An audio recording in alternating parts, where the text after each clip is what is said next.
What's going on, y'all? 5 Sports Top 5 is back with another video. You know, it's that part of the off season that I hate when all the main free agents and the big names have signed, and all you have left at this point is like a couple mid-tier guys, and then a bunch of fringe roster players that won't make much of an impact. So, there's not much moves left to do. But with that being said, it gives us a clear picture of what certain teams and their rosters will look like heading into next season. And I had already talked about how I think the Cavs will do with LeBron James returning. Wanted to talk about another Eastern Conference powerhouse team that made some big moves this offseason, the Chicago Bulls.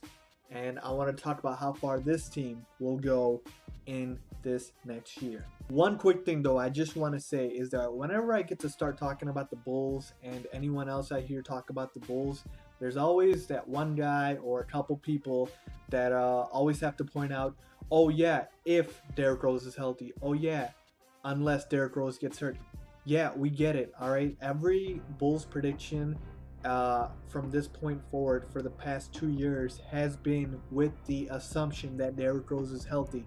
And obviously that hasn't been the case, but you don't need to point it out every time. Obviously, I'm making all my assumptions, all my predictions on the assumption that Derrick Rose is healthy. So I want to stop having to repeat myself and say that consistently. So yes, Derrick Rose, with him being healthy, how far will this Bulls team go? Now, roster-wise, the Bulls' biggest move this offseason was signing Pau Gasol. They got a great deal for him, $22 million over 3 years. That's like 7 per.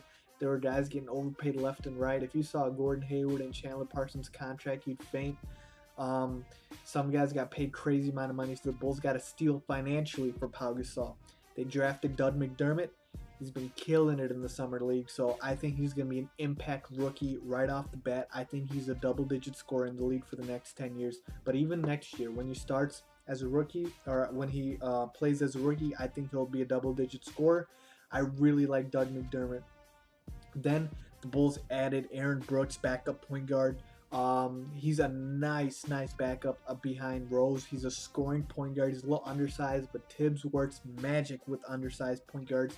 Just look at Nate Robinson and DJ Augustine. Then they also re-signed Kurt just for some veteran leadership and stability, I bet, and like a nice backup to Kurt, to Rose. He can also play the two-guard position.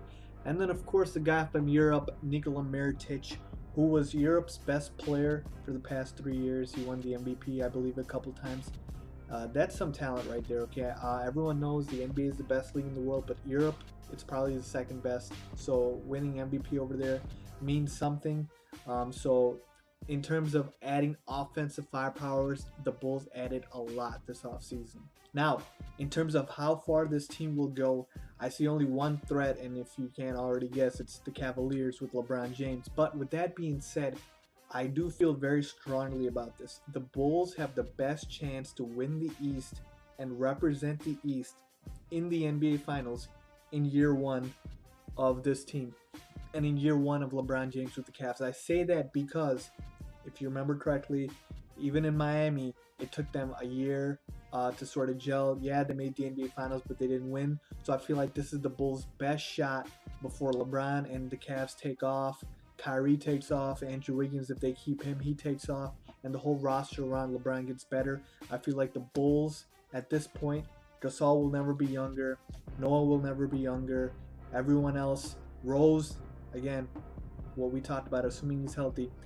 If all the pieces come together this year, this is their best shot to get to the NBA Finals, and I think it's very possible that they do. Again, Cavaliers only competition. Washington is on the come up. I see them coming, and then there's a bunch of teams that are sort of in the same position, middle tier of the East. So in terms of how far they go, Eastern Conference Finals for sure, and I see the NBA Finals as a very strong possibility for this Bulls team. Here we have it, folks. My thoughts on this Bulls team with Pau Gasol and how far they'll go. Let me know if you guys agree, disagree.